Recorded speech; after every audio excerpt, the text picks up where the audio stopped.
भक्तों के परम पावन गुण चरित्रों का श्रवण करने से प्रभु की अत्यंत दुर्लभ प्रेम लक्षणा भक्ति का हृदय में प्रकाश होता है और वो घनीभूत भक्ति संपूर्ण हृदय को अपने रस से भर देती है, जहां किंचित मात्र किसी अन्य विषय का, अन्य कामना का, अन्य भावना का प्रवेश ही नहीं होता। इसलिए अब भी समय है, विचार कर लीजिए। जीवन का सार हरि का भजन है और वो हरि भक्तों की कृपा से होता है। इसलिए अजहू सोच विचार गए भक्तन पदोट, भक्तों के चरणों का आश्रय ले लो। हरि कृपाल सब पाछली क्षमिहे तेरी खो। जो आज तक तुमने अपराध किए, शास्त्र विरुद्ध आचरण किए, पापाचार किए, भक्तों के चरणों का आश्रय लेने से प्रभु बहुत प्रसन्न हो जाते हैं।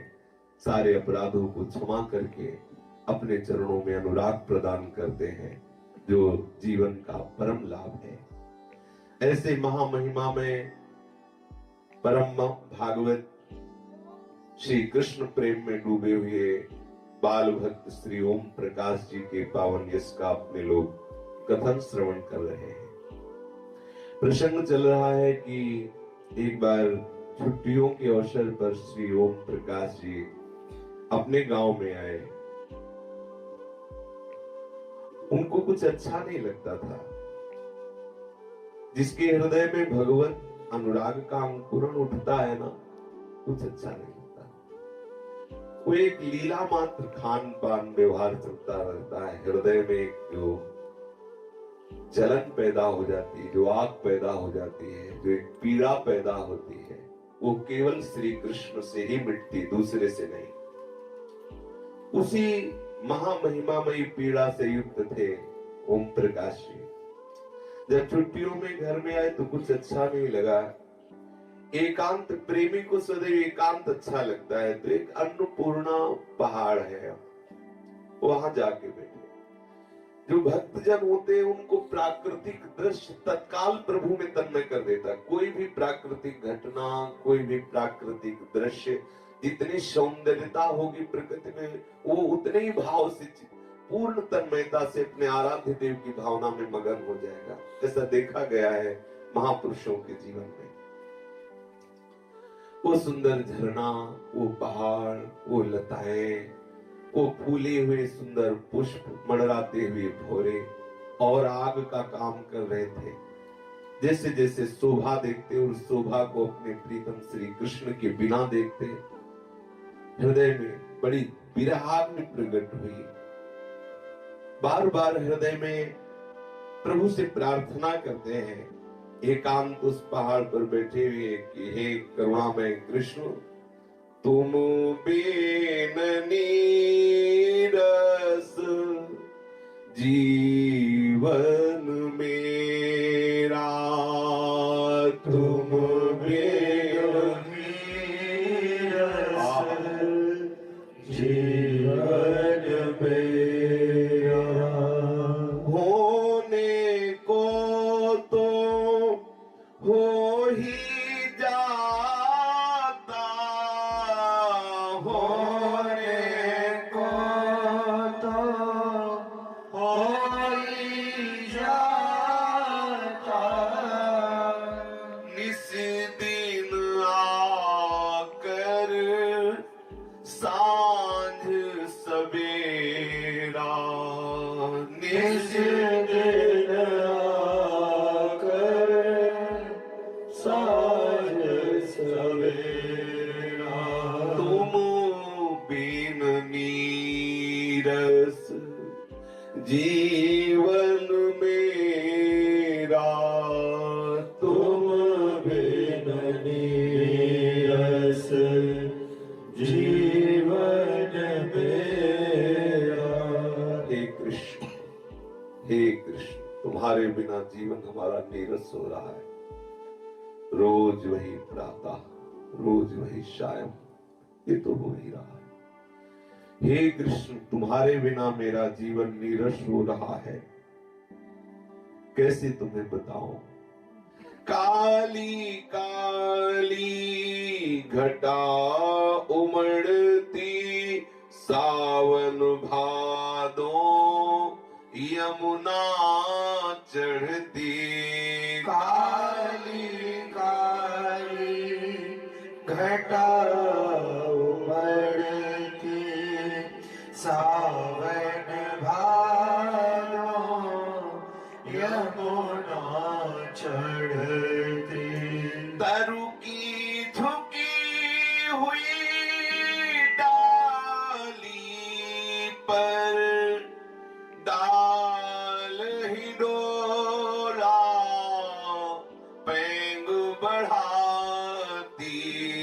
तरु की झुकी हुई डाली पर डाल डोला पैंग बढ़ाती। मुझको हाय बिरह ने घेरा, मुझको हाय विरह ने घेरा। तुम बिन नीरस जीवन मेरा। तुम बिन नीरस जीवन मेरा। एकांत क्षेत्र है, पहाड़ के ऊपर बैठे एक बालक रो रहा है। सोचो श्री कृष्ण के लिए कितनी दुर्लभ स्थिति है। हे कृष्ण, ये काली काली घटाएं आती हैं, सुंदर वर्षा होती है, वो श्रावण भादों की हरियाली, वो यमुना की बाढ़, ऐसी हरित लताओं में सुंदर हिडोला, सुंदर आनंद की वर्षा हो रही, पर मेरे को तो दूर रखे हुए है ना। मेरा तो हृदय विरहाग्नि से जल रहा है। हे कृष्ण, मैं कब निरखूंगा कि तुम हिडोले पे विराजमान हो और सुंदर झूला झूल रहे हो। परम पावन यमुना जी कल कल करती हुई प्रवाहित हो रही, सुंदर वृंदावन की अद्भुत सत्य मैं कब निरखूंगा। हाय, मेरे हृदय में तो दाह उत्पन्न है, विरहाग्नि है, मेरा जीवन नीरस हो रहा है। हे कृष्ण, मुझे अभी इसी क्षण दर्शन दो, मेरा हृदय जल रहा है। कितनी सुंदर अवस्था, कितनी महामहिमामयी बात है हृदय में। स्वच्छ चांदनी खूब छिटकती, चंचल यमुना पुलिन चमकती। स्वच्छ चांदनी खूब छिटकती, चंचल यमुना पुलिन चमकती। मैं बैठी एक सघन कुंज में, यह सब दूर दूर से तकती। मैं बैठी एक सघन कुंज में, यह सब दूर दूर से तकती। लेकिन मुझे दिखाता घोर अंधेरा, मुझे खाता घोर अंधेरा। तुम बिन नीरस जीवन मेरा। तुम बिन नीरस जीवन मेरा। कितना सुंदर वृंदावन, छिटक चांदनी, संपूर्ण वृंदावन चांदनी से अत्यंत सुशोभित हो रहा है। और वो चंद्रमा की चांदनी सुंदर जब बालुका का दर्शन कराती है यमुना जी की, लगता है मोती पीस कर बिछा दिए गए हो। और वो सुंदर यमुना जी और ऐसी रेती पर हमारे लाल बिहारी क्रीड़ा कर रहे हैं और मैं एक कुंजम की लता की ओट से छुपकर देख रही होती, पर हाय मेरा दुर्भाग्य, मुझे तो केवल अंधकार दिखाई दे रहा है, मुझे लीला नहीं दिखाई दे रही। हे कृष्ण, तुम्हारे बिना मेरा जीवन नीरस हो रहा है। जब बसंत ऋतु है आ जाता, मुझ पर तब पाला पड़ जाता। जब बसंत ऋतु है आ जाता, मुझ पर तब पाला पड़ जाता। आह याद कर कर के वो दिन, मुझको बस रोना आ जाता। आह याद कर कर के वह दिन, मुझको बस रोना आ जाता। जहूं दिस लगता दुख घनेरा, जहूं दिस लगता दुख घनेरा, तुम बिन नीरस जीवन मेरा, तुम बिन नीरस जीवन मेरा। हे कृष्ण, जब मैं देखता हूं कि प्रकृति वसंत ऋतु से श्रृंगारित है, सुंदर सुंदर पुष्प खिले हुए हैं, वो हरित लताएं, लेकिन उनके बीच में मैं आपको नहीं देखता। हे कृष्ण, मेरे हृदय से बार बार आह निकलती है, मुझको चीख चीख के रोना आता है। मेरे लिए चारों दिशाओं में केवल घोर अंधकार है, तुम्हारे बिना मैं तड़प रहा हूँ। हे कृष्ण, मेरा जीवन नीरस हो रहा है।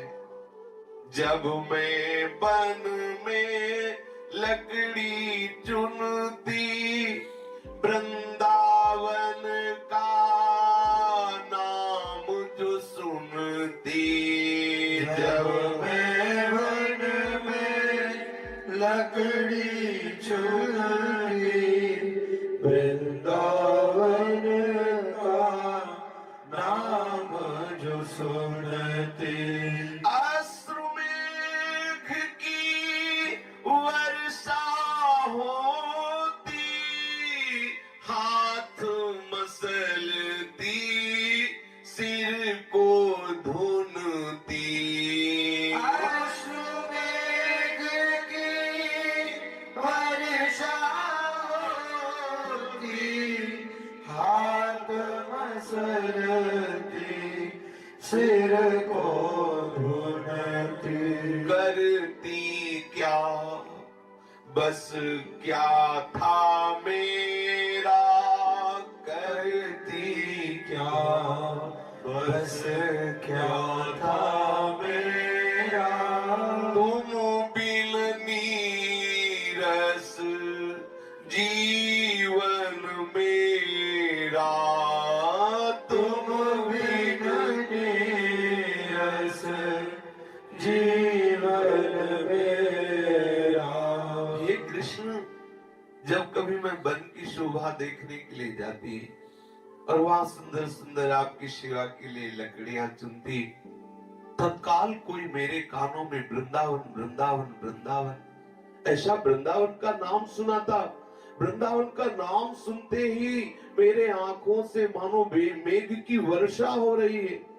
मैं हाथ मसलती, माथा पीटती, सिर धुनती, क्या करती, बेबस, मेरी कोई बस नहीं, मेरी कोई सामर्थ्य नहीं कि मैं वृंदावन को देख पाऊं, मैं तेरे को प्राप्त कर पाऊं। हे कृष्ण, मेरा जीवन आपके बिना नीरस हो रहा है, क्या करूं। धीरे धीरे होली आती, रंग उड़ा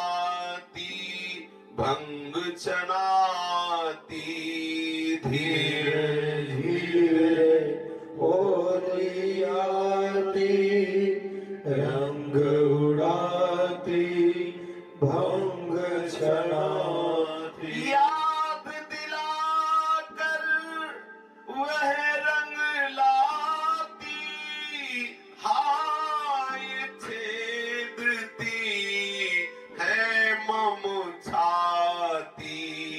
याद दिलावे रंग लाली, हार छेदती है मम छाती। बना हृदय दुखों का डेरा, बना दुखों का डेरा।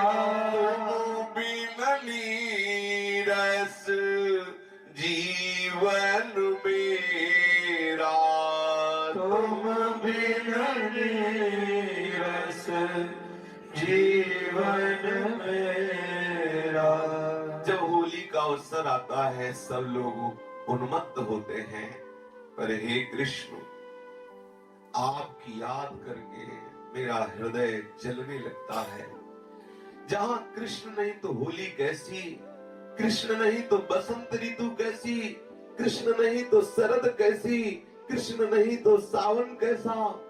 हे श्री कृष्ण चारों ओर देख रहा हूं, बस मेरे हृदय में दुख ही दुख है। आपके बिना मेरा जीवन नीरस हो रहा है। हे कृष्ण तुम रूठे सो ऐसे रूठे, अब तक दिखला रहे अंगूठे। तुम रूठे सो ऐसे रूठे, अब तक दिखला रहे अंगूठे। ऐसी भी क्या है नाराजी, माना तुम सच्चे हम झूठे। ऐसी भी क्या है नाराज़ी, माना तुम सच्चे हम झूठे। अब तो आओ करो निवेरा, अब तो आओ करो निवेरा।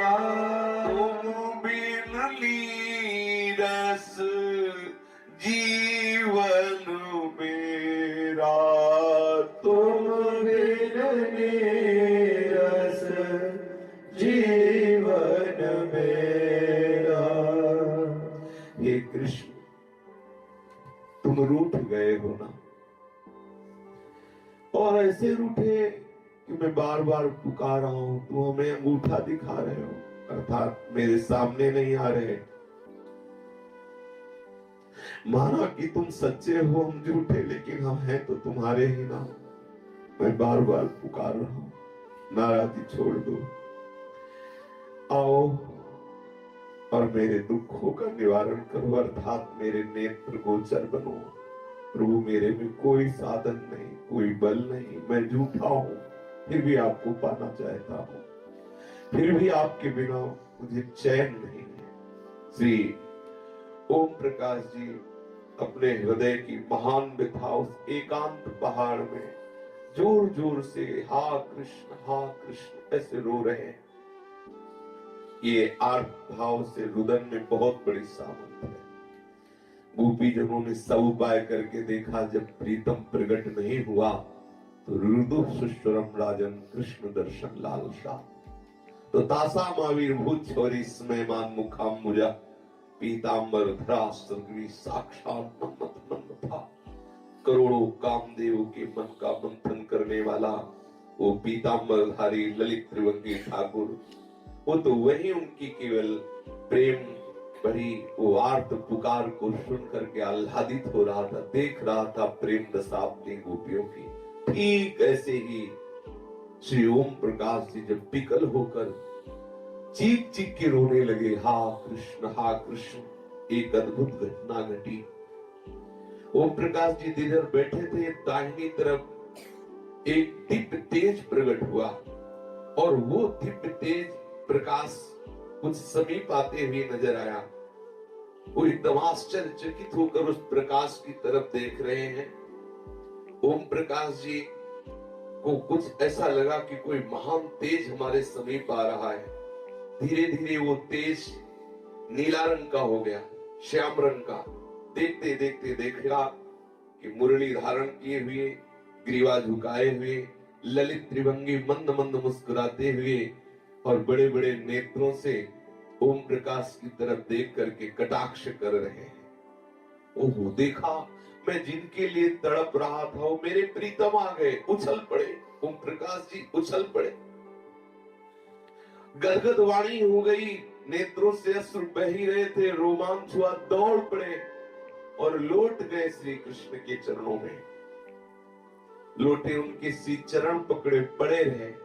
एकदम याद आया कि अरे चरणों में क्यों पड़े हो, बाहों से भर लो ना, एक बार इनको ठीक से देख लो ना। और जे भी उठने को किया ते ही अंतर ध्यान हो गए श्री कृष्ण।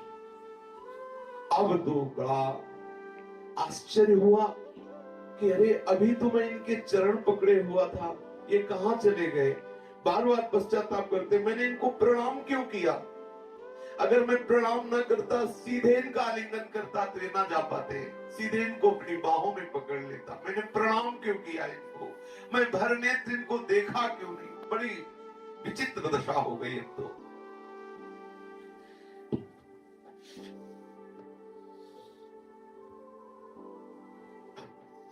बार बार हृदय में कहते, हाय मेरी मूर्खता ने मुझे ठग लिया।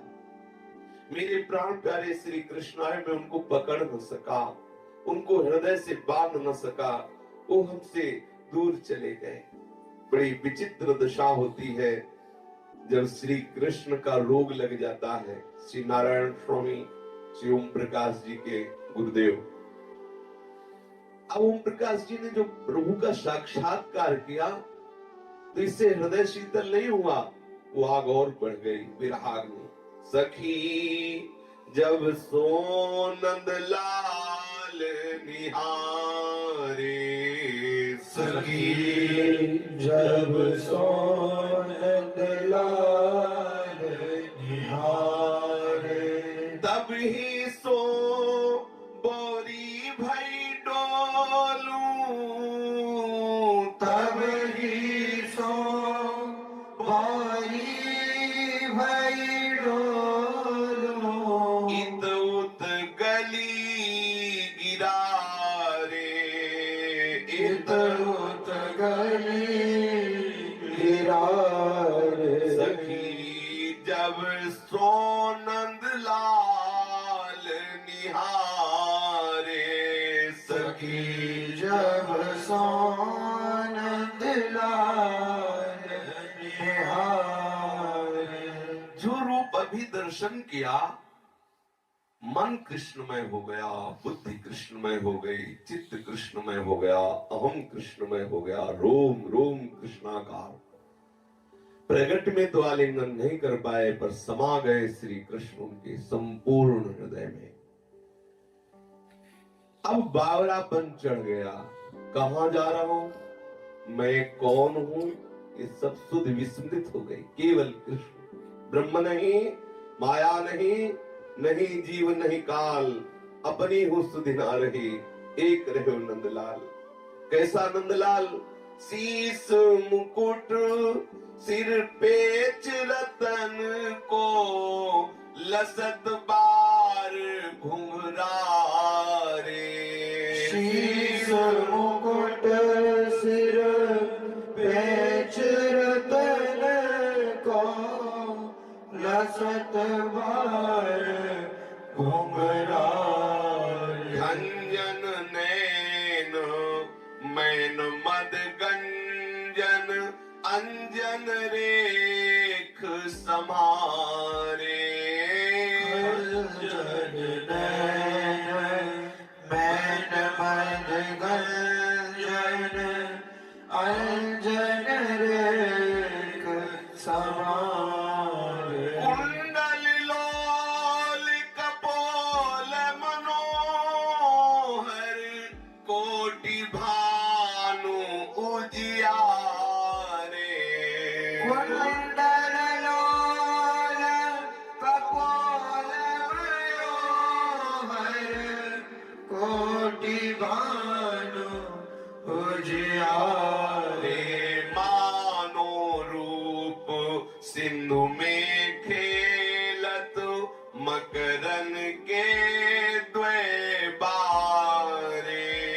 मानो रूप सिंधु में खेलत मकरन के द्वैबारे मंद हसन मुख श्याम बरन छवि शशि मनोज लखिहारे मंद हसन मुख श्याम बरन छवि शशि मनोज लखिहारे दसन पाती जो मोतियन कोलर अधर सोहे अरुणारे दसन पाती जो मोतियन कोलर अदर सोहे अरुणार नाक बुलाक कुटिल वर भ्रकुटी वचन रचन अति प्यारे आक बुलाक कुटिल बर भृकुटी वचन रचन अति प्यारे नारायण नख सिख श्रृंगार करी ठाढ़े भवन के द्वारे नारायण नख सिख श्रृंगार करे ठाड़े भवन के द्वारे शीश पर सुंदर मोर मुकुट है। सुंदर मुकुट में जो पेच है वो रत्नों का है। बड़े ही आकर्षक घुंघराले केश है और नेत्र कैसे है? अरविंदाक्ष खंजन पक्षी जैसे करोड़ों काम के मद का मर्दन करने वाले, उनमें भी सुंदर अंजन की रेख है। सुंदर कर्णों पर सुंदर कुंडल मकराकृति के धारण किए हुए हैं जो कपोलों पर बड़े ही मनोहर, मानो करोड़ों सूर्य एक साथ उदय हुए हो ऐसे प्रभु के जो कर्ण कुंडल है वो ऐसे तेज से प्रकाशित हो रहे हैं। मानो रूप सिंधु में दो मकरों के बच्चे खेल रहे हो। जो कुंडल है रूप सिंधु लाल जी का मुखारविंद है और कर्ण में जो मकराकृत कुंडल है और मंद मंद मुस्कुरा रहे हैं। श्याम कांति श्री अंगों से प्रकट हो रही है। आहा, ऐसे मुख छवि है कि करोड़ों कामदेव मूर्छित हो जाए और जो हंसने पर दंत पंक्तावली है मानो मोतियों की लहर हो। अधर बहुत ही सुंदर अरुण वर्ण के हैं और नाक में सुंदर बुलाक खिल रही जब मुस्कुरा रहे हैं। कुटिल बंक भ्रकुटी है, वचन बहुत ही मृदु है, अतिशय प्यारे हैं। श्याम सुंदर नक्श से श्रृंगार किए हुए वो भावना में समा गए श्री ओम प्रकाश जी के।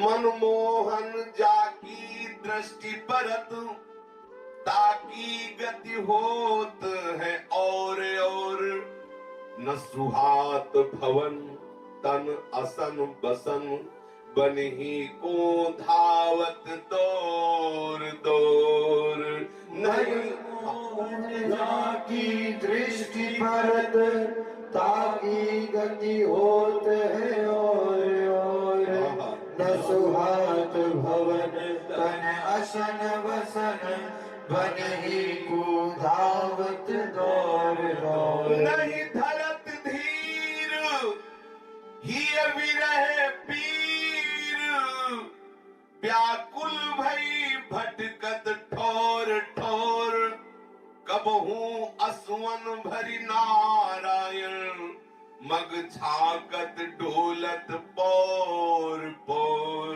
नहीं धरत धीर ही विरह पीर व्याकुल भई भटकत ठोर ठोर, कबहू असुवन भरी नारायण, मग झाकत डोलत फोर फोर। एक बार जिसकी दृष्टि में मनमोहन श्याम सुंदर आ जाते हैं, उसकी गति बदल जाती है। उसको न भवन सुहाई देता है, न शरीर ही अच्छा लगता है, न भोजन अच्छा लगता है, न वस्त्र अच्छा लगता है।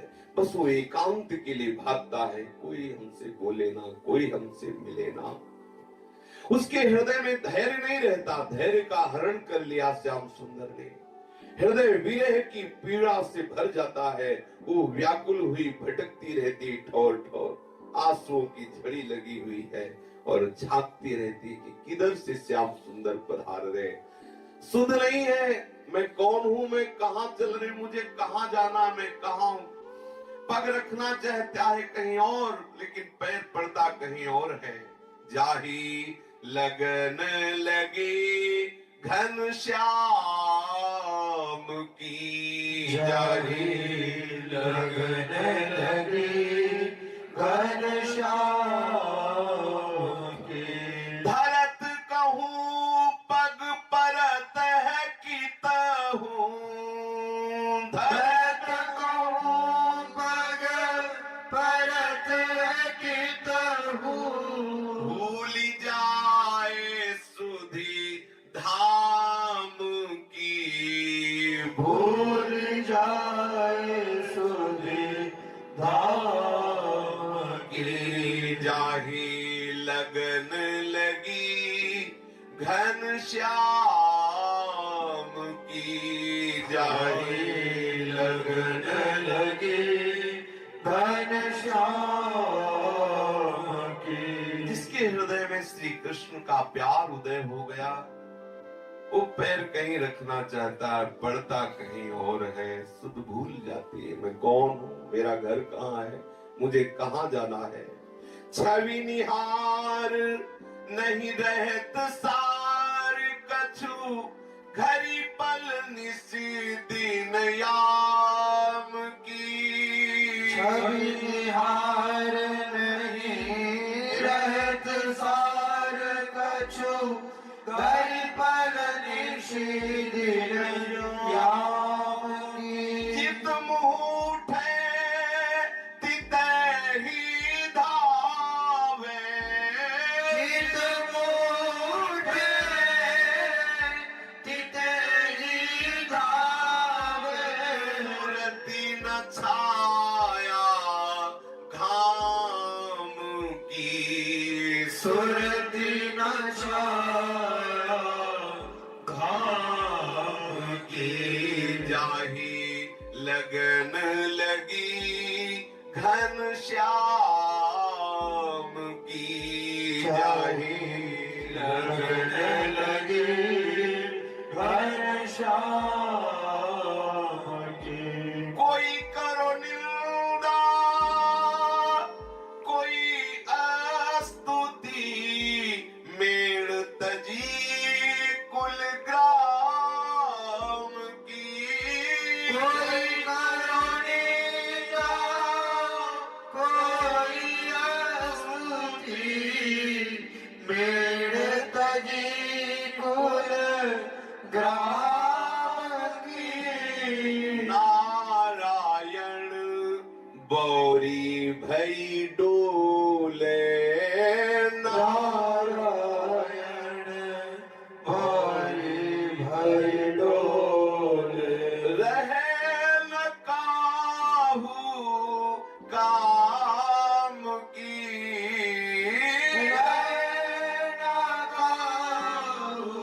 काम की, जाही लगन लगी घन श्याम की, जाही लगन लगी घन श्याम की। श्री श्याम सुंदर के श्रीअंगों की माधुरी का नेत्रों से पान करके बुद्धि पंग हो गई। अब विचार ही नहीं रह गया, बेसुध हो रही है। अब लोक व्यवहार की शुद्धि नहीं। कितना समय हो गया है, कौन सा पहर चल रहा है, दिन है कि रात है, कोई सुध नहीं। जिधर मुख उठा उधर ही चल पड़ा। धूप है कि छाया है, दिन है कि रात है, कोई निंदा कर रहा है कि कोई स्तुति कर रहा है, मैं किस कुल की हूं, मेरी क्या मर्यादा है, सब छूट गई। नारायण बोरी भई डूले, रहे न काहो काम की। किसी लोक व्यवहार संसार के काम की नहीं रह गई, क्योंकि उसके हृदय में घनश्याम की वो अद्भुत रूप माधुरी ने पूर्ण अधिकार कर लिया है। अब मन मन नहीं रहा, बुद्धि बुद्धि नहीं रही, चित्त चित्त नहीं रहा, अहम अहम नहीं रहा। ये कैसे हो गया? बोले सांवरे की जिन निरखी मुस्कान, सांवरे की जिन निरखी मुस्कान, सो तो भई घायल ताही छिन, बिनु बरछी बिनु बान।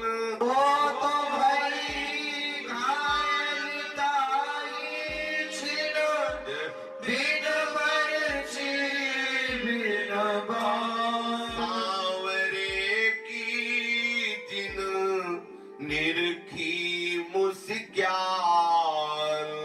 सांवरे की जिन निरखी मुस्कान। कल नहीं लेती धरत नहीं धीरज, तलपत मीन समान।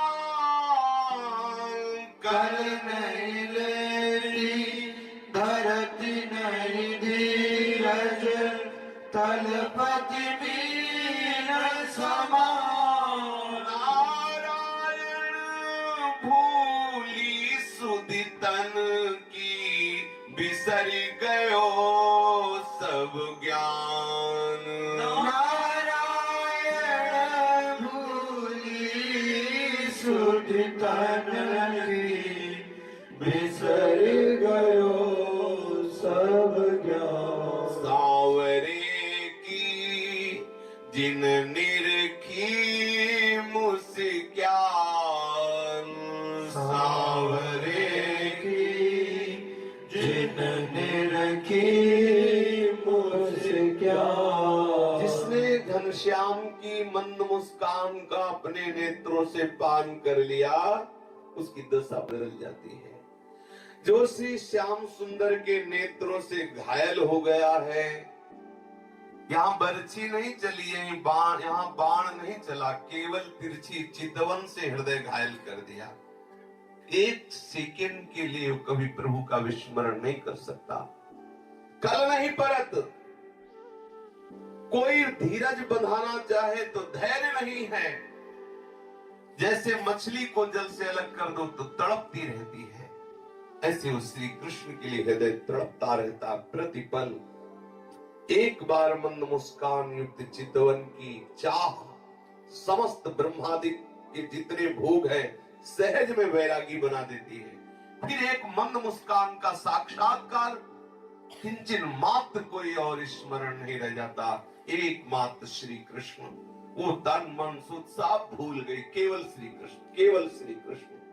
सांवरे बदन छवि सदन मदन मद गंजन अंजन दृगरेख, अति ही बिकल नहीं जिय में परत कल जब सो श्याम लियो देख।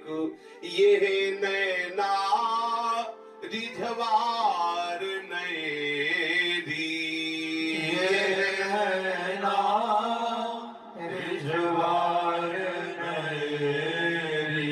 एक बेर लखी रूप लाल को, एक बेर लखी रूप लाल को, तजी घर बार फकीर भैरी।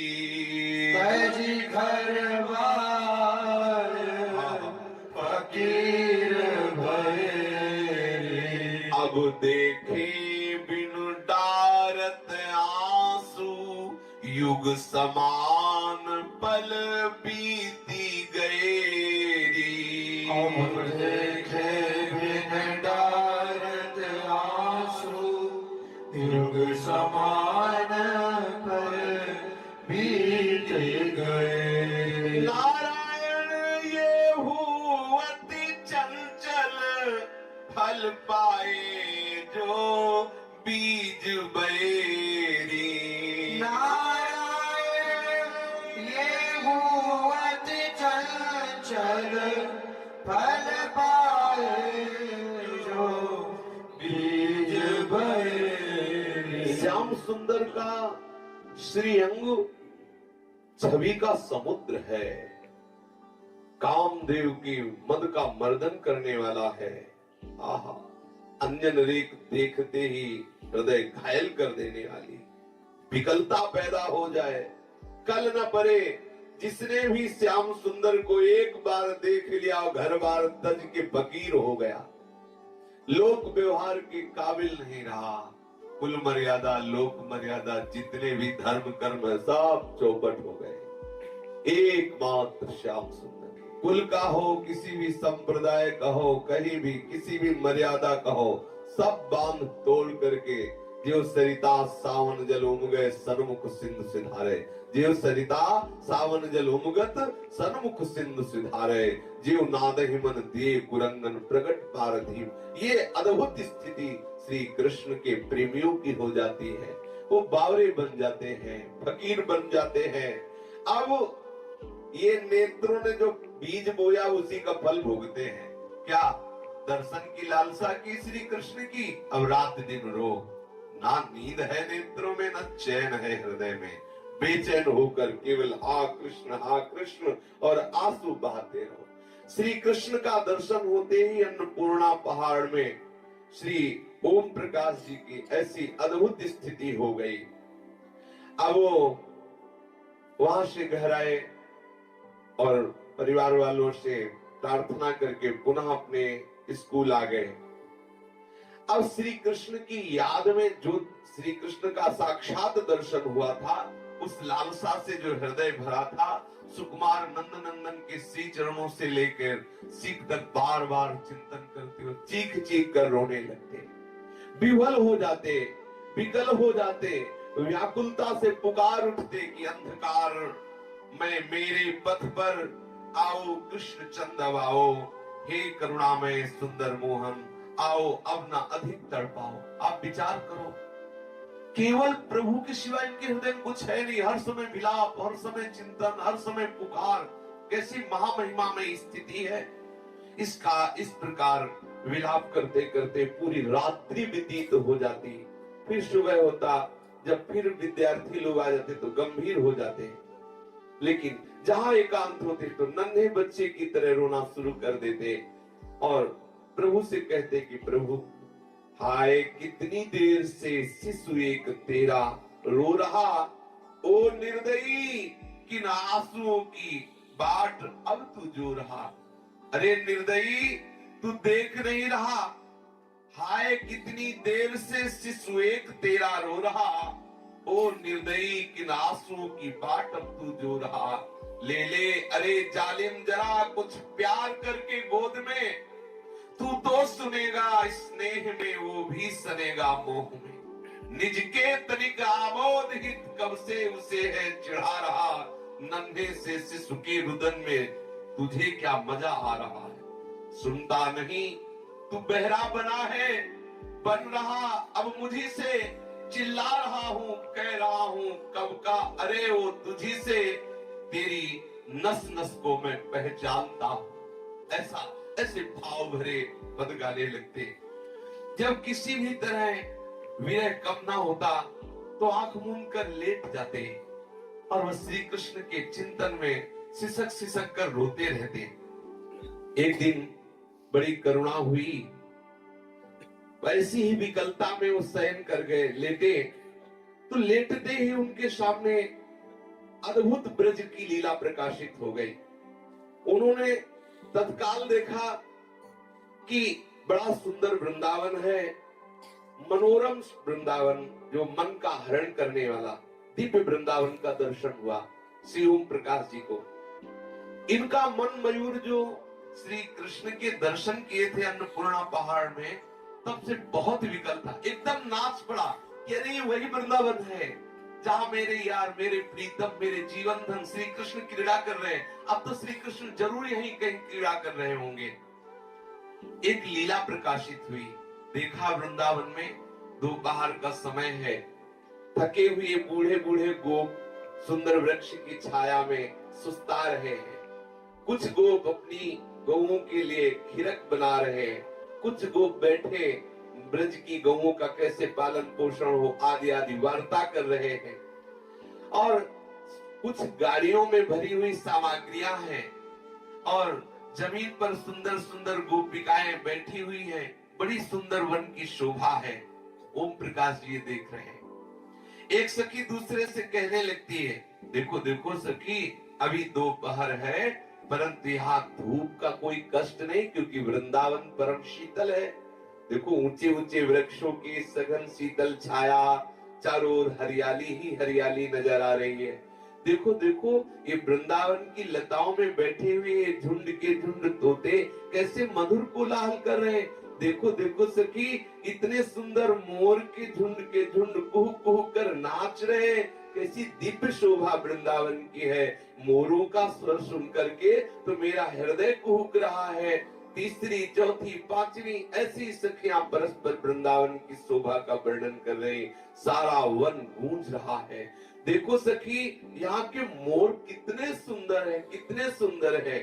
गोकुल में न ऐसी शोभा है, न ऐसे मोर, न ऐसे तोता मैंने देखी। दूसरी सखी बोली, मोर तो मोर, सखी तेने कोयल की वाणी नहीं सुनी? कितनी प्यारी वाणी है यहाँ की कोयल की। पता नहीं वृंदावन में सब चीजें इतनी सुंदर क्यों लग रही है, इतनी मधुरता क्यों है, इतना आकर्षण क्यों है। तीसरी बोली, अरे इधर तो देख, ये यमुना की चंचल धारा पर धूप पड़ने से कैसी चमचमाहट हो रही है। एक सखी बोली, जेठ का महीना फिर भी यहाँ ठंडक लग रही है। यहाँ कितना सुंदर, बिना घर बनाए भी रहा जा सकता है। एक कुंज की बाट ले लो और उसमें सुंदर घर की तरह कुंज में रहो। दूसरी बोली, अगर कुंजे आपस में बांट ली जाए और सब अपने गोकुलवासी वृंदावन की कुंजों में रहे तो कितना अच्छा होगा। ये सब ओम प्रकाश जी देख रहे हैं। तीसरी बोली, वाह क्या खूब, बड़ी जल्दी से ये कुंज लेने की तेने बात कर दी। मैं तो अपने मन की कुंज बड़ी सी छाटूंगी। पहली बोली, अरे बहन तुम लड़ क्यों रही हो, तुम्हें जो कुंज पसंद हो ले लो। श्री वृंदावन बहुत विशाल है, खूब घूम कर देख लो, तुम्हें जो कुंज पसंद आवे उसी कुंज को ले लो। अगली सखी बोली, अरे इन बातों में क्या रखा है, इस समय तो देखो बाबा उपनंद कितनी प्रशंसा कर रहे हैं वृंदावन की। वृंदावन की प्रशंसा को सुनो, उनको एक एक वन की बात पता है। तीसरी बोली, उपनंद की क्यों, श्याम सुंदर की प्रशंसा करें। उपनंद से बोलो कि श्याम सुंदर की बात करें। श्याम सुंदर का ही तो वृंदावन है, श्याम सुंदर के सुख के लिए ही तो वृंदावन है, श्याम सुंदर के सुख के लिए ही तो वृंदावन की खोज की है। यशोदा मैया बैठी चुपचाप ये सब सुन रही है और ये बात सुन करके यशोदा जी फूल उठी कि मेरे लाला की बात आई। उनके मन में आया कि श्याम सुंदर को प्यार कर ले। चारों ओर देखा तो श्याम सुंदर का कहीं पता नहीं था, कहीं भाग गए थे। सखियों से गोपियों से पूछा, क्यों री मेरा लाला नहीं दिखाई दे रहा, सब मिलकर खोजो, और तो सब यहीं पास है लेकिन लाला नहीं दिखाई दे रहा। एक सखी बोली, ये क्या फता पड़ी, अभी तो तुम्हारी गोद के समीप बैठा था, कहाँ गया। जिसके कारण हमने गोकुल छोड़ा वही कारण यहाँ भी उपस्थित हुआ। कोई अनिष्ट की आशंका लग रही है, कहाँ गया। जब से यमलार्जुन के वृक्षों के गिरने की घटना हुई तब से मैया बहुत सावधान रहती थी। इस समय कृष्ण को ना देखकर, हा प्राण प्यारे कृष्ण कहाँ गए। सब गोपियों को आदेश किया, तत्काल खोजो मेरा कृष्ण कहाँ है। इस सुंदर लीला श्री ओम प्रकाश जी देख रहे हैं। कोलाहल सुनकर बाबा नंद जी आ गए, बोले क्या है क्या है। गोपी ने कहा, पता नहीं कृष्ण कहाँ चले गए, मैया बड़ी विकल हो रही है। नंद जी ने कहा, विकल होने की क्या बात है, खेलने गया होगा आसपास कहीं, बालक है उसका खेलना स्वभाव से खेलना अच्छा लगता है, इतना भी क्या। वो तुम्हारी तरह घर में घुसकर तुम्हारी अब गोद में बैठा थोड़ी रहेगा, कोई बच्चा ही थोड़ी है, खेलने दो, इतना परेशान क्या होना। फिर और भी गोप कहने लगे, देखो देखो नंद जी, ये जो गोपियां कह रही हैं हमें खोजना ही चाहिए, कहाँ है बालक, क्योंकि माँ की गोद से, माँ के हृदय से बच्चा लगा रहे तभी माँ को शीतलता होती है। और देखो ये सब चाह रही कि पता चले कि कहाँ है नंद नंदन। जितना ही ये कृष्ण को घर में बांध कर रखना चाहती, ये कृष्ण उतना ही इन सबको कष्ट दे रहा है, भाग जाता है, पता भी नहीं चलता कब चला गया। उपनंद जी ने कहा, आप भी खूब बच्चों की सी बातें कर रहे हैं, ये जो गोपियां हैं इनका बड़ा हृदय कोमल है, अतिशय प्यार कृष्ण से करती है, थोड़ा ना देखे तो घबरा जाती है, और वैसे भी बड़े बड़े उपद्रव ब्रज में हो रहे हैं, इसलिए इनका भयभीत होना स्वाभाविक है। हम लोग जानते हैं कि श्री कृष्ण अकेले नहीं होंगे, उनके सखा उनके साथ होंगे। यदि कोई भी घटना होती तो तत्काल सखा सूचना दे देना, इसलिए आप निश्चिंत रहें। नंद जी भी चुप हो गए, और उधर श्री कृष्ण को श्री वृंदावन की शोभा देखकर अपार आनंद आया। उनकी शोभा से तृप्ति नहीं हो रही थी, वे सखाओं के साथ चुपके से यमुना तट पर चले गए। ये सब ओम प्रकाश जी देख रहे हैं। वहां एक टीला था, सखाओं के साथ वहां पर आंख मिचौनी खेलने लगे, फिर रेती में खूब कबड्डी सखाओं के साथ खेल रहे। उसके बाद नटवर लालजू को एक नई सूझ आई और नया खेल करने को बंसी बजाया, सब ग्वाल बाल इकट्ठे हो गए। श्री कृष्ण ने कहा, आज हम लोग गोकुल छोड़कर नई जगह में आए हैं, तो अब आज यहाँ कोई नया खेल सोचो। सिखाने का कन्हैया, सोचने साचने का काम तो तेरा है, हम तो खेलने वाले हैं। कृष्ण ने कहा, अच्छा तो इस टीले पर सब लोग चढ़ जाओ। सखा दौड़कर टीले पर चढ़ गए, सब लोग गिने गए, कितने हैं, बलराम सहित सब 12 सखा प्रधान प्रधान वहां थे। श्री कृष्ण सब सखाओं को एक पंक्ति में खड़े किए, एक पंक्ति में 4 खड़े किए, एक पंक्ति में 5, फिर सबको हटाकर 4-4 की 3 पंक्ति बनाई। फिर सोचा कोई लंबा है कोई छोटा है, इसलिए कद के अनुसार फिर से सबको हटा करके वो पंक्ति ठीक की। दाऊ जी जिस पंक्ति में खड़े होते वही पंक्ति बड़ी लगने लगती, बार बार इधर उधर हटाते दाऊ जी को गुस्सा आ गया। श्री कृष्ण के पास आके हाथ पकड़ करके बोले, क्यों रे, खेल वेल तो कुछ खेलना नहीं, बार बार पंक्ति बनाता है, बार बार हटाता है, बार बार झुकाता है, ये क्या है, बहुत समय से हो रहा है। अरे कोई खेल खेलना हो तो खेल, खड़े खड़े तो कोई न कोई ऐसी चेष्टा कर रहा है। दाऊ जी ने देखा कि श्री कृष्ण कुछ ऐसा जैसे डांट देने पर रोने की सी सूरत कर ली, बस अश्रु निकलने वाले हैं, तो दाऊ दादा घबरा गए, क्योंकि बहुत प्यार करते हैं श्री कृष्ण से, हृदय से लगा लिया और दुलार करने लगे। मैं तो ऐसा ही कह रहा था, अरे लाला तू काहे को रोए, अरे कृष्ण तू काहे को, और सब सखाओं से कहा, जब हम डांट रहे थे तो तुमने हमें क्यों नहीं डांटा, देखो हम श्री कृष्ण को डांट दिया, अब देखो अब हम गलती मानते हैं, तुम रोना मत। बड़ा प्यार श्री कृष्ण को कर रहे हैं। और बलराम जी ऐसे खड़े हो गए मानो लज्जित तो हो रहे हैं कि हमने क्यों डांट दिया।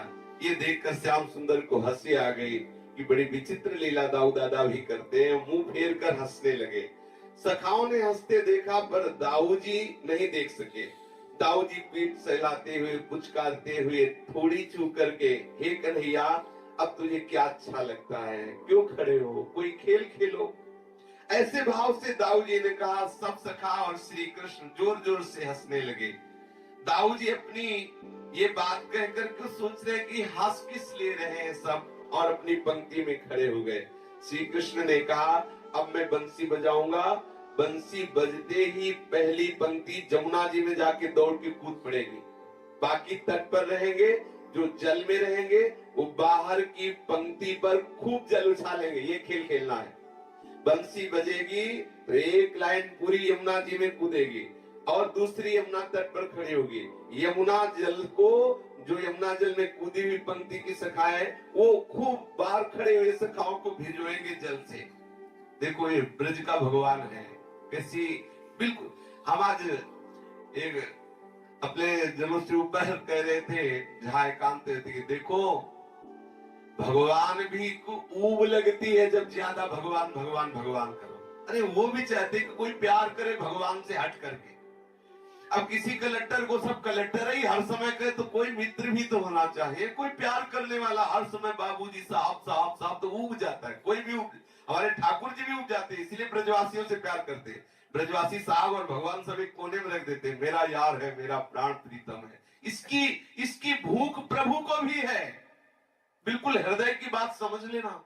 प्रभु को भी इस बात की पूर्ण काम आप्त काम जिनका चिंतन करने से हो जाते हैं, उन प्रभु के भी हृदय में कामना है प्यार की। प्रेम समुद्र को भी प्रेम की भूख है। एक भगवत्ता से जो प्रभु से प्यार किया जाता है उसमें एक सीमा होती है, लेकिन भगवत्ता को अलग करके जो प्यार किया जाता है उसमें बड़ा सुख होता है। देखो जो श्री विठल नाथ जी है, भगवत्ता से प्यार करते हैं, मेरा सर्वेश्वर भगवान बालक है, ऐसा भाव दोनों वात्सल्य और ऐश्वर्य साथ है। ठाकुर जी कभी भी विठल नाथ जी के साथ नहीं खेलते नजर आए, और खेले कहां जाके अंकी के लड़के के साथ। अगर सूक्ष्मता से विचार कीजिए, अखिल लोक चूड़ामणि परम पुण्य श्लोक प्रभु कहां खेले, क्यों खेले? थोड़ी बात समझो, हृदय की बात समझो। वो चाहते कि थोड़ी देर ये भगवान का बोझ अलग करके और हम बिल्कुल सहज में खेले। अब वो अबोध बालक है भंगी का, वो बिल्कुल नहीं जानता कि ये भगवान है। एक सुंदर श्याम सलोना मित्र मिल गया है, ऐसे मित्र भाव से खेल रहे हैं।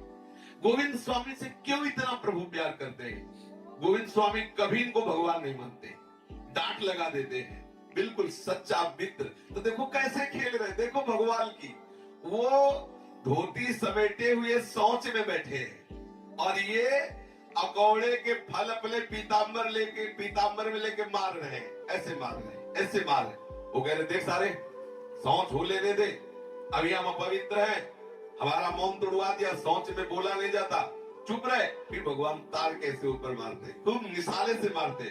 बोले अच्छा सारे धोती ऐसे पकड़े उठाए वही अकौड़े के फल, और भगवान को ये जो आनंद भगवान को मिल रहा है, प्रभु को मिल रहा है, वो भगवत्ता से थोड़ी मिलता है, वो प्रभु को भगवत्ता से नहीं मिलती। इसीलिए ब्रजवासियों से, ब्रज उपासकों से ठाकुर बिका हुआ है। सच्ची मानिए, हृदय की बात कह रहा हूं। प्रभु कहीं भी अगर किसी के अधीन हुए तो प्यार से अधीन हुए, प्रेम, वो भी निष्काम प्रेम, वो भी ऐसा प्रेम कि मेरे प्रीतम, मेरे प्राण प्यारे, थोड़ी भी बड़ाई ना हो, अंदर से थोड़ी भी ना हो कि कोई बहुत बड़े हैं, नहीं, मेरे प्यारे, मेरे प्रीतम, मेरे जीवन धन। ये गुरु कृपा से, रजरानी की कृपा से बात आती है। इसी बात के भूखे हैं प्रभु, भूखे। सच्ची बात मान लेना, जितना सहज हो जाओगे उतना ही प्रभु आपके साथ खुल के खेलेंगे, खुल के खेलेंगे। और जहां ये होता है भगवान, तो फिर उनको भगवान बन के उतनी ही पोजीशन में रहना पड़ता है। और अगर छोड़ के मेरा यार है तो वैसे के। अब आप थोड़ा सा विचार कीजिए, अखिल लोक चूड़ामणि जिनके श्री चरणों से गंगा जैसी महामहिमामयी पवित्रता का मूर्तिमान स्वरूप है, वो शौच होते समय ऐसे गोविंद स्वामी के कांधे पे बैठे हुए हैं। गोविंद स्वामी का उधर लघु शंका लगी, बोले देखो इस समय तो हमारे घोड़ा हो, घोड़ा सवार से कहता नहीं कि लघु शंका लगी उतरो, जैसे घोड़ा करता वैसे कर। ठाकुर जी देखो, बोले लघु शंका करके इतने आचमन करो, इतने करो, देखो स्वयं कांधे पे चढ़े, बोले खड़े लघु शंका कर रहे, कहा गिरिराज जी की तलहटी में। वैष्णव जनों ने देखा कि बूढ़े वैष्णव गोविंद स्वामी और वैष्णव मर्यादा के विरुद्ध आचरण। एक तो गिरिराज जी की तलहटी में, वो भी खड़े खड़े लघु शंका। शिकायत की आचार्य चरण से जाके, बुलाया, क्यों गोविंद ऐसी बात है? बोले हाँ बिल्कुल ऐसी ही बात है। तो ऐसा क्यों किया? बोले इससे पूछो, इससे, ये हमारे कांधे पे चढ़ा था और हमने कहा कि लघु शंका लगी, तो बोले घोड़ा जैसे लघु शंका करता वैसे कर, तो हमने क्या भी खड़े खड़े कर लिया ना। आचमन है ना, हाथ धोना है, लो आप पवित्र हुआ, क्योंकि पवित्रता की साक्षात मूर्ति कांधे पे चढ़े, ये पसंद है।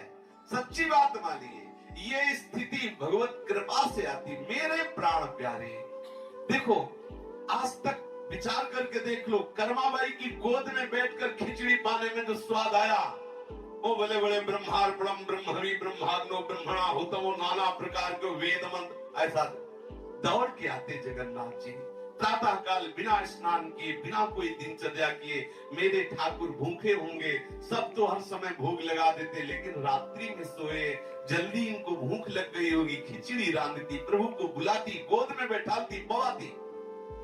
ये भाव की स्थिति, जितना अपनापन, जितना प्यार, ठाकुर बिक जाता है, बिक जाता है सखाओं के साथ ठाकुर के। ये ब्रज की लीला इसीलिए अत्यंत गूढ़ है, क्योंकि बिना हृदय में प्यार आए आप इसे नहीं समझ सकते।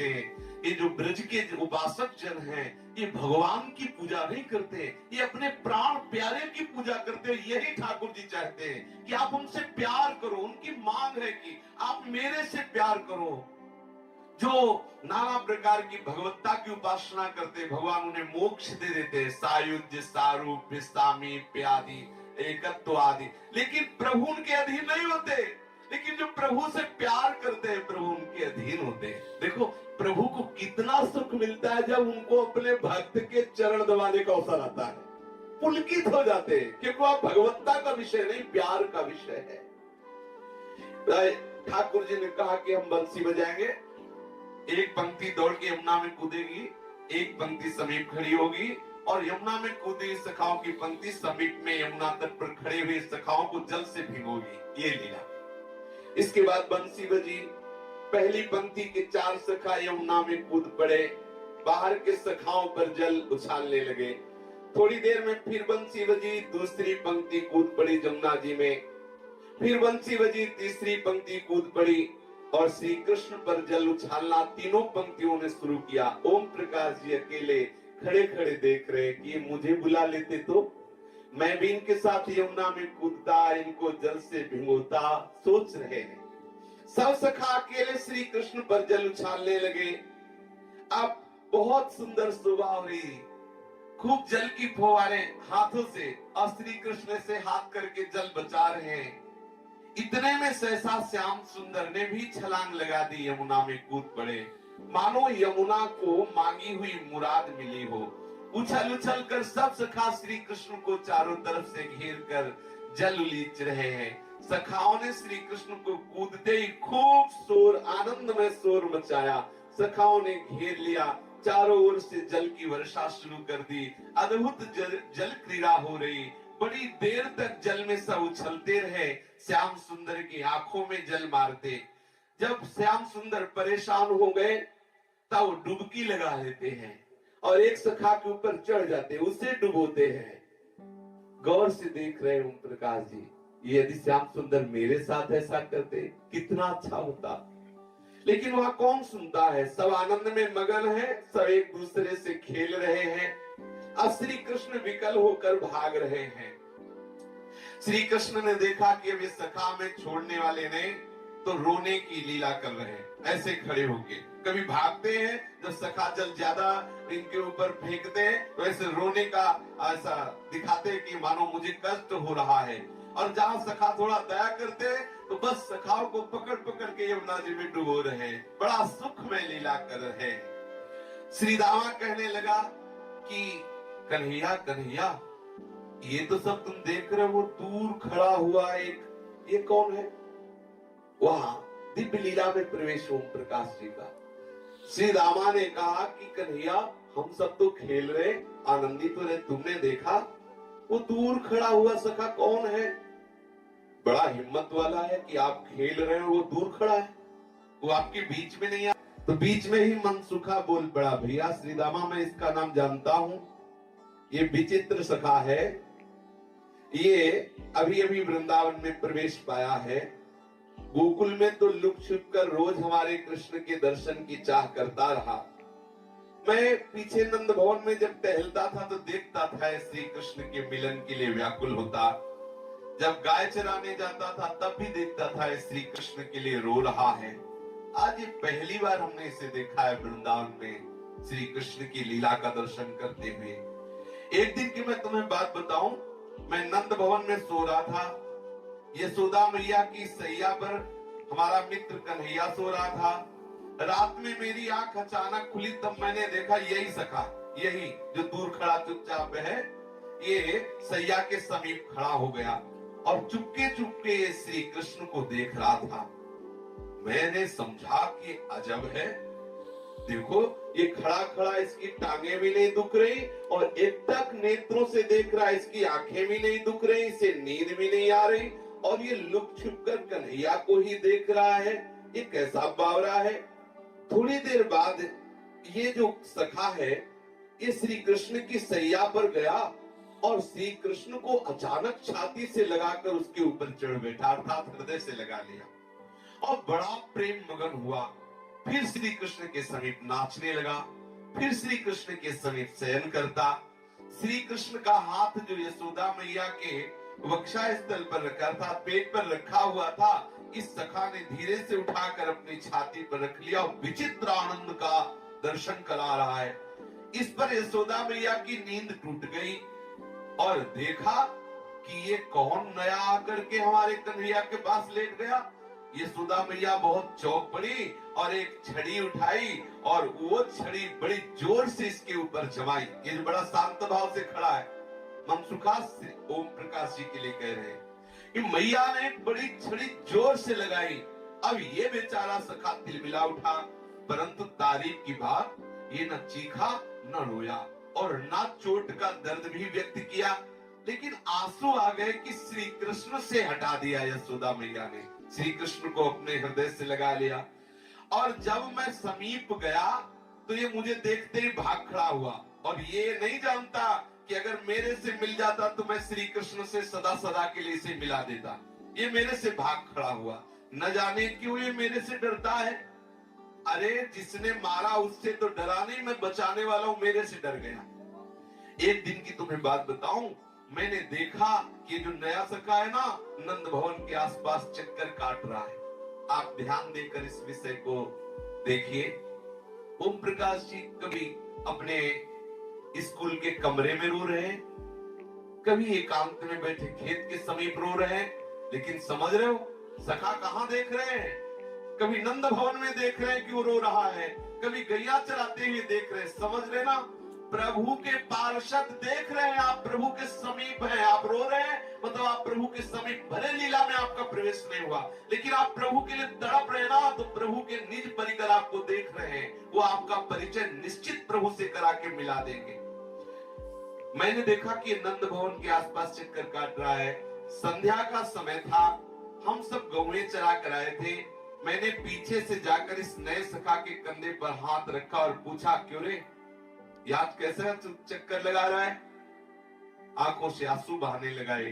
अच्छा, तू श्री कृष्ण से मिलना चाहता है? अगर कहे तो मैं अभी तुझे श्री कृष्ण से मिला दूं। पर ये इतना संकोची, इतना भोला भाला कि मेरे से बोला ही नहीं कि मुझे कृष्ण से मिलना है। मुस्कुराते हुए उसने ऐसे कह दिया, नहीं ऐसे ही है। तुमने कहा ठीक है ऐसे ही हो। हमने सोचा शायद सांवला भी ना चाहता हो इससे मिलना। बोला नहीं नहीं, देखना नहीं है, मुझे कोई मतलब भी नहीं है, और गंभीर हो गया।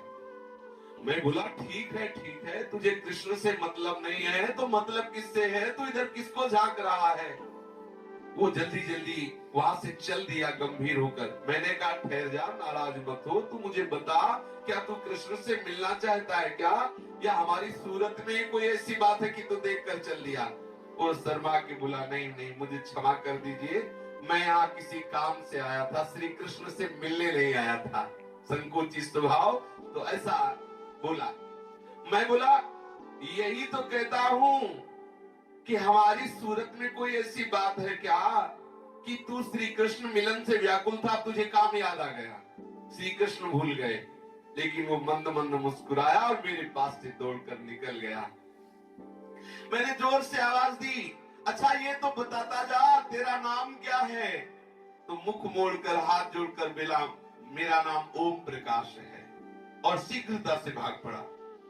मैं समझ गया कि बहुत संकोची सखा है, ये अपने हृदय की बात नहीं बताना चाहता, इसलिए बहाना कर रहा है।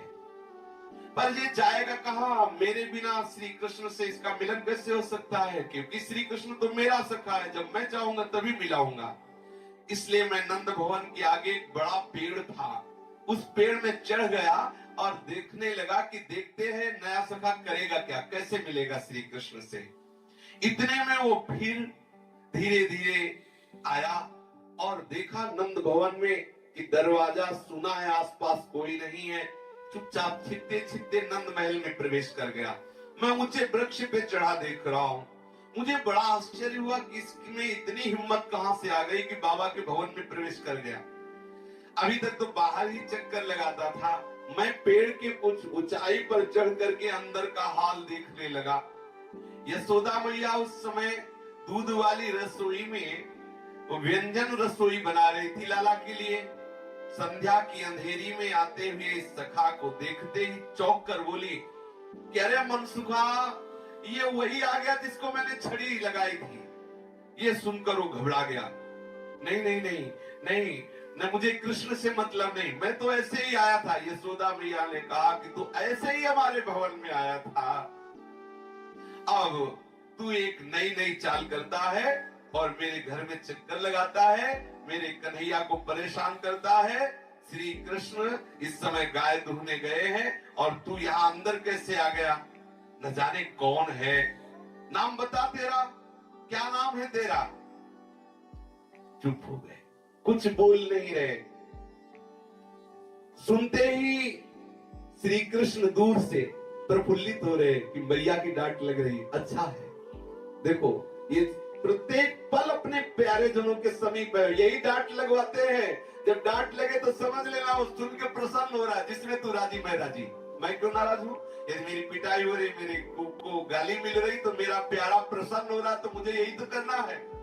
एक एक भक्तों की लीला में एक एक वो आचरण सुनने को मिलते हैं, वो बातें सुनने की मिलती है, जिससे हमारा हृदय आनंद से भर जाता है। यशोदा मैया ने दीपक जलाया और गंभीर खड़े हुए उस नवीन सखा ओम प्रकाश जी को देखकर पहचान लिया और कहा, ये वही है, वही जिसको मैंने एक लाठी लगाई थी रात्रि में। यशोदा जी बोली, निकल बाहर निकल, तू इधर फिर कैसे आ गया? अब वो तो हटने का नाम ही नहीं ले रहे थे। तो मैया यशोदा जी जो सुंदर रसोई बना रही थी, उसमें कंडा भी लगते हैं आग में, तो एक कंडा पकड़ा और जोर से मारा। ले, तू यहाँ खड़ा रहेगा। कंडा भी लगा लेकिन उठ तक नहीं किया, पांव बाहर नहीं निकाले, और मैं पेड़ के ऊपर बैठा देख रहा था। जब देखा कि मैया बहुत नाराज हो रही तो धीरे से निकले। मनसुखा जी कह रहे, मैं जिस पेड़ पर चढ़ा था उसी के नीचे बैठ गया। मैं धीरे धीरे पेड़ से नीचे उतरा और देखा कि वो सिसक सिसक कर रो रहा है, हा कृष्ण हा कृष्ण। फिर न जाने क्या सूझी, जो मैया ने कंडा मारा था ना, वही कंडा चुपचाप लेके आया था। बार बार कंडे को चूम रहा है, माथे पे रख रहा है, हृदय से लगा रहा है और बार बार कंडा अपने माथे से रगड़ रहा है। बड़ी आश्चर्यमयी दशा।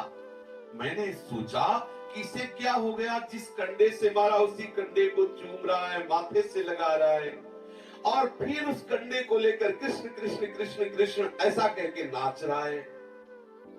अच्छा, तो जो मेरे हुक्म से नाचता है उस कृष्ण का यह दीवाना है। नजदीक गए, बोले, देख मेरी बात मान ले, जिस कृष्ण के लिए तू रो रहा है मेरा नौकर है। मनसुखा ने कहा, मैं जैसा कहूंगा वैसे ही करेगा। देख, थोड़ी पकड़ के कहा। ओम प्रकाश जी की थोड़ी पकड़ करके, मनसुखा, ये सब चिदानंदमय है। ओम प्रकाश जी की थोड़ी पकड़ कर कहा, तू मेरी विनय कर, मेरे पैर पड़ और कहे कृष्ण से मिला दे तो मैं मिला दूंगा। तू मेरे से छुपाव करता है। अरे कृष्ण बेचारा मेरी आज्ञा नहीं टाल सकता। ये स्वाद है, ये स्वाद। कृष्ण बेचारा, ये स्वाद है। सोचो, जिसके डर से काल भी डरता है, सखा उसके कितने गर्व है। अरे कृष्ण बेचारा मेरी आज्ञा कैसे टाल सकता है? कितना स्वाद है इस बात में, कितना सुख है इस बात में। मुझे अपने सौभाग्य पर घमंड है कि मैं जो कह दूं मेरा प्यारा मेरी बात नहीं टाल सकता। हाँ, वो कोई मेरा साहब थोड़ी है, मेरा यार है। मनसुखा कह रहे, वो नवीन सखा आश्चर्य से मेरी ओर देख रहा है। उसने अपना प्रेम छिपाने की शीघ्रता की आंसू पूछे और बनावटी हंसी करके कहने लगा, नहीं नहीं, ऐसी हृदय में कोई श्री कृष्ण मिलन की चाह नहीं। मैं तो यूं ही रो रहा हूं, मैं तो यूं ही ऐसे कह रहा हूं। फिर मैंने गौर से देखा कि उसके मस्तक से खून बह रहा है, क्योंकि उसने बड़े भाव से कंडे को रगड़ा ऐसे, तो कंडे से छिल गया, खून बह रहा है। मैंने उसके नाक पर हाथ रखा और कहा कि देख, तेरे नाक से खून बह रहा है, तू पागल है, तुझे बावरापन चढ़ गया, तुझे दिखाई नहीं दे रहा, मेरे से शर्मा रहा है। मैंने कहा, देख, ये पागलपन तेरे को कष्ट ही दे रहा है, तेरा काम तभी पूरा होगा जब तू एक बार मेरे से हृदय खोलकर बता दे कि मैं श्री कृष्ण से मिलना चाहता हूं। मैं तो समझ गया तू श्री कृष्ण से मिलना चाहता है। देख, मेरी प्रार्थना है कि मुझे यदि तू कहेगा तो मैं 2 मिनट में तुझे श्री कृष्ण से मिलवा दूंगा, और ऐसी सफाई से मिलाऊंगा कि बीच में यशोदा मैया नहीं मिलेंगी, ना तो तुझे लाठी खानी पड़ेगी, ना तो कंडा की पिटाई होगी, ना कंडा लगेगा, ना लाठी लगेगी, ना मैया मिलेगी, बिल्कुल अकेला तुझे मिला दूंगा, ये नौबत ही नहीं आएगी। वो आंखों से आंसू बहाते हुए बस मेरी ओर देखता रहा। मैं उसकी सारी पोल पकड़ ली कि श्री कृष्ण प्रेम में दीवाना है, लेकिन संकोची है। बस अब तो धैर्य टूट गया। उसने मेरे दोनों पैर पकड़ लिए, रोते हुए बोला, हे दयामय, आपसे बढ़कर के दुनिया में मेरा कोई हित ऐसी नहीं है। मैं श्री कृष्ण से मिलना चाहता हूं, लेकिन संकोचवश मैं नहीं कह सका। हे कृष्ण प्यारे सखा, मुझे श्री कृष्ण से मिला दो। श्री कृष्ण कहीं मेरी ओर देख ले, कभी मेरे से मृदुवाणी से बोल दे, एक बार कह दे कि ओम प्रकाश तू मेरा है, बस मैं कृतार्थ हो जाऊंगा। एक बार कह दे।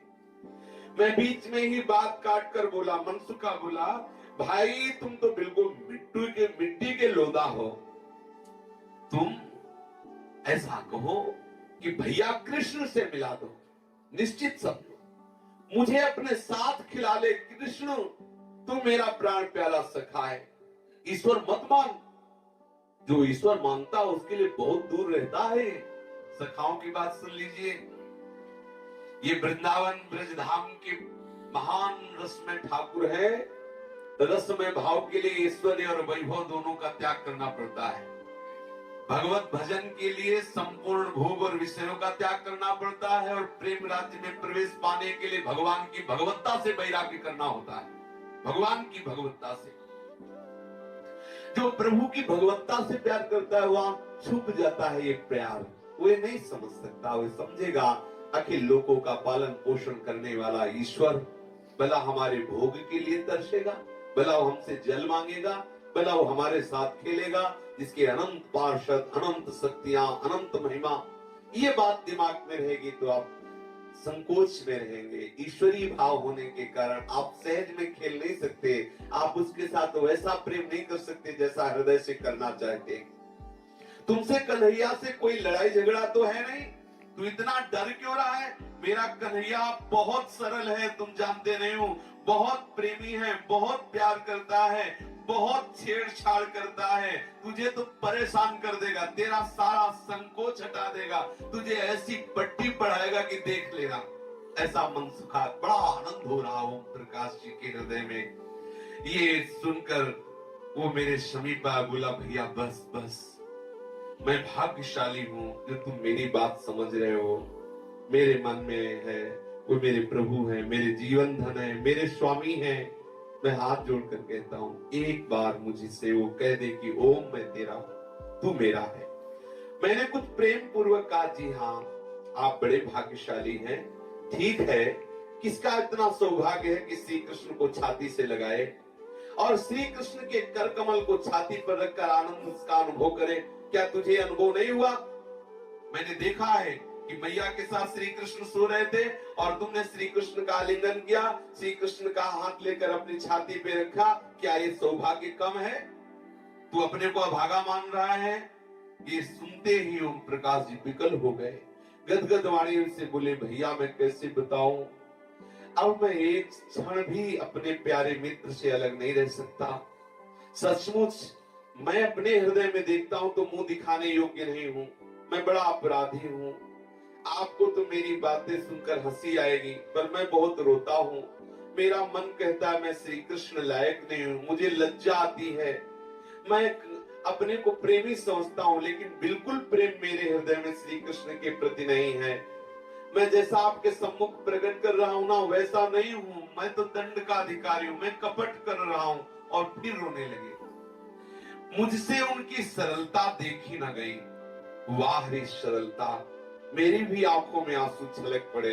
मनसुखा श्री दामा से कह रहे, मैंने दौड़ करके ओम प्रकाश जी को छाती से लगाया, बड़ी देर तक छाती से लगाकर अपने आंसुओं से उसके मस्तक को भिगोता रहा। बड़ा सुख मिला कि श्री कृष्ण प्रेमी को हृदय से लगा रहा हूं। ऐसा मालूम पड़ता था मानो आनंद की वर्षा हो रही है। थोड़ी देर में मैं उसे आश्वासन देता हुआ उसके आंसू पोंछता हुआ कहा, ओम प्रकाश तुम्हारे भोलेपन की हद हो गई। तुम्हारे इस सच्चे प्रेम पर तो सातवें आसमान में भी यदि होता ना कृष्ण तो आ जाता। अरे वो कृष्ण तो मेरा परम प्रिय मित्र है, तुम्हारे प्रेम से तो पत्थर भी पिघल जाए। श्री कृष्ण तो प्रेम स्वरूप ही है, तुम व्यर्थ ही रो रहे हो। ये बातें पाप या अपराध की नहीं है, ये तुम्हारा विशुद्ध प्रेम है। तुम तो इस समय दिव्य भाव से युक्त होकर दिव्य देश में हो। ये जो तुम्हारी भावना है ये तुम्हारी दैन्यता है। ओम प्रकाश तुम्हें श्री कृष्ण की सदा सदा के लिए प्राप्ति होगी। तुम धैर्य धारण करो, बिना मतलब तुम रो मत। वो बोला कि आपको लगता होगा कि बिना मतलब रोए, अगर आप कृपा करना चाहते तो अभी उनको बुलवा दीजिए। ऐसा कहकर वो मेरी ओर प्यासे नेत्रों से देखने लगा। मैं बहुत शीघ्र से उठकर चल दिया और श्री कृष्ण के पास पहुंचा। कृष्ण उस समय भोग रोग रहे थे। मैंने कहा, ए कन्हैया ये रोटी बाद में खाना, बाहर आ। श्री कृष्ण ने इशारे से पूछा, क्या? मैंने कहा, तेरे से मिलने के लिए कोई तड़प रहा है, वो बाहर खड़ा है। यशोदा मैया उस समय बढ़िया घी की चुपड़ी रोटी, सुगंधित घी की से चुपड़ी हुई नरम नरम रोटी परोस रही थी। वो समझ गई और मेरी तरफ गुस्सा होके बोले, अरे प्रसाद तो पा लेने दे, भोग तो पा लेने दे। जब देखो तब कृष्ण को, चल बाहर चल, खेलने चल, अरे खाने तो दे। तू उसके लिए तो नहीं कह रहा जिसे मैंने एक कंडा मारा था, छड़ी मारा था। वो मेरे लाला के पीछे क्यों पड़ रहा है? तेरी अकल में पत्थर पड़ गया है? इतने कम है जो उसको परेशान करते, एक नया और परेशान करने वाला लिया। रोज एक नई घटना होती रहती है। तुझे पता नहीं कि ब्रज में भेष बदल बदल करके असुर लोग आते हैं हमारे लाला को दुख देने के लिए।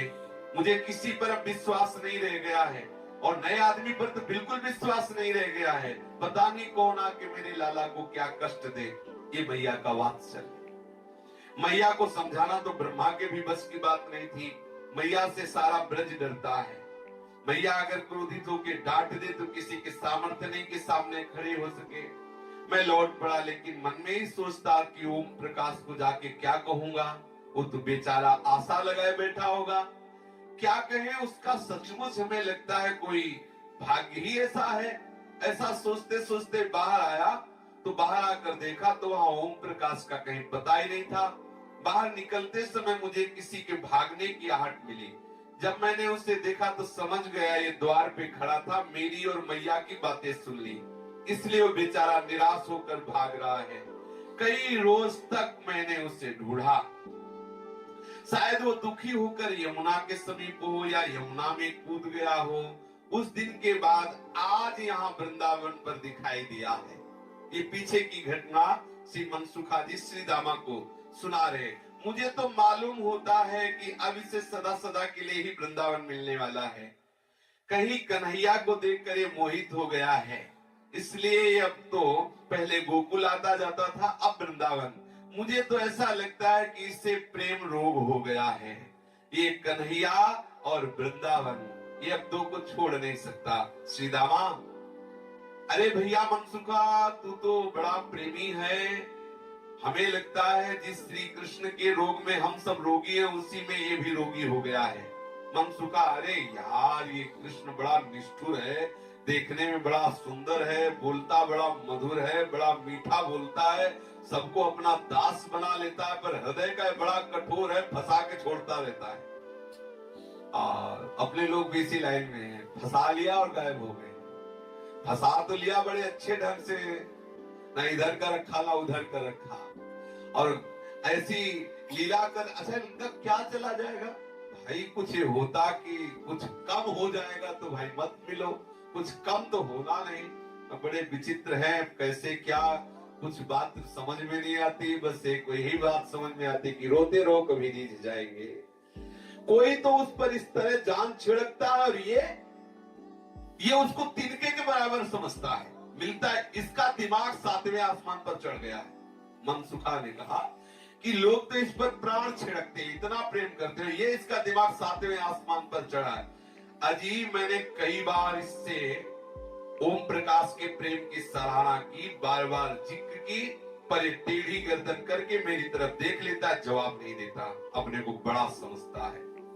सुवल ने कहा, अरे यार होगा कोई, सैकड़ों कन्हैया के प्रेमी डोलते रहते हैं, मरने की बात करते रहते हैं, छोड़ो उसकी बात, श्री कृष्ण के कोई चर्चा चलाओ। मनसुखा ने कहा, श्रीदामा मुझे तो इस पर बड़ा गुस्सा आ रहा है, श्री कृष्ण प्रेमी की बात छोड़ दो, कृष्ण की बात करें। मगर ये चुप नहीं हुआ तो मैं इसके 1-2 हाथ कर दूंगा। देखो, श्री कृष्ण के प्रेम में जो मतवाला है, मुझे श्री कृष्ण से भी अधिक प्यारा है। आहा, अगर ये ऐसे नहीं माना ना तो हम दाऊ जी से शिकायत करके इसे पिटवाएंगे। ये फंसा लेता है और फंसा के तड़पाता रहता है, इसको बड़ा घमंड हो गया है, इसका सारा घमंड हम ठीक करेंगे, अपने को भगवान समझने लगा है। देखो देखो, ये ओम प्रकाश दौड़ रहा है और श्री कृष्ण उधर से आ रहे हैं। देखो देखो, तत्काल देखा सखाओ ने, और श्री कृष्ण नजदीक आते आते दूसरी तरफ भागने लगे। ओम प्रकाश जी ने दौड़कर पीतांबर का छोड़ पकड़ लिया। देखो श्री कृष्ण ठहर गए। वो ओम प्रकाश दौड़कर श्री कृष्ण के समीप आए। सब सखा दौड़ पड़े और श्री कृष्ण और ओम प्रकाश को घेर लिया। श्री कृष्ण को घेर करके कहने लगे कि देखो, अब तुम्हें इसे छोड़ना नहीं है। और ओम प्रकाश जी पीतांबर पकड़े हुए खड़े हैं। इतने मनसुखा ने कहा कि ले, कैसे खड़ा है, डाल गल भैया डाल, तेरे अंदर इच्छा थी ना कि मैं इसे अपनी बाहों में जकड़ लूं, जकड़ने में फिर भाग जाएगा, बड़ा चंचल है। श्री कृष्ण ये बड़ा चोर है, श्री कृष्ण कब चुरा के भाग जाएगा तुझे पता। साहूकारी मत दिखा, यहाँ गंभीरता मत दिखा, यहाँ सकुचा मत, दौड़ और हृदय से लगा ले इसको। अपने प्राण प्रिय श्री कृष्ण के लिए ऐसी जब बात कही तो सखाओं से ठाकुर जी ने कहा कि देखो, ये ओम प्रकाश को पकड़ो, इसे पकड़ करके खड़ा करो, और ये मेरा ओम प्रकाश है और इसे मैं आलिंगन करूंगा। जेवी का मेरा ओम प्रकाश, यही तो सुनने के लिए तड़प रहे थे। श्री कृष्ण ने कहा, सखाओ ये मेरे को आलिंगन नहीं करेगा, ये मेरा ओम प्रकाश है, इस ओम प्रकाश को पकड़ो और मैं इसका आलिंगन करूंगा। अपने प्राण प्रिय श्री कृष्ण के मुख से अपना नाम सुनकर ओम का हृदय आनंद से नाचने लगा। ओह, कितना सुंदर लग रहा है जब मेरे प्राण प्यारे श्री कृष्ण मेरा नाम ले रहे हैं। समझ लिया कि अब मैं श्री कृष्ण की नित्य सखा मंडली में मिल गया हूं। जन्म जन्मांतर की आस आज पूरी हो गई, क्योंकि श्री कृष्ण ने मुझे कहा कि मेरा ओम है। सखाओं को अपनी ओर आते देख करके ओम प्रकाश जी भागे। श्री कृष्ण ओम प्रकाश को पकड़ने के लिए उनके पीछे भागे। श्री कृष्ण को दौड़ते देखकर सब सखा भी पीछे पीछे दौड़े। सब सखा थोड़ी देर दौड़कर लौट आए। ओम प्रकाश और श्री कृष्ण भागते भागते एकांत कुंज में गए।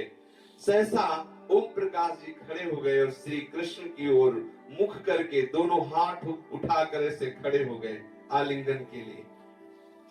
उसे हाथ उठाकर खड़े देखकर श्री कृष्ण ने भी दोनों हाथ उठा करके दौड़े, जैसे माँ बेटे से मिलना चाहती है, जैसे मित्र मित्र से मिलना चाहते हैं। उस समय का दृश्य बड़ा ही आनंदमय है। दोनों एक दूसरे को अपलक नेत्रों से देख रहे, दोनों ऐसे हाथ उठाए हुए आगे बढ़ रहे। ओम प्रकाश जी की सांसें रुकी जा रही कि मेरा श्री कृष्ण मुझे हृदय से लगा लेगा। मस्तिष्क काम करना बंद कर रहा, केवल आनंद ही आनंद, आनंद ही आनंद। और अचानक आंख खुल गई। अभी आलिंगन हुआ नहीं, अचानक हाहाकार मच गया। ये लीला देखी, बस आलिंगन होने वाला ही था कि आंख खुल गई, फिर हृदय में हाहाकार मच गया। शेष चर्चा आगे। श्री राधा वल्लभ लाल की जय। जय जय श्यामा जय जय श्याम जय जय श्री वृंदावन धाम जय जय श्याम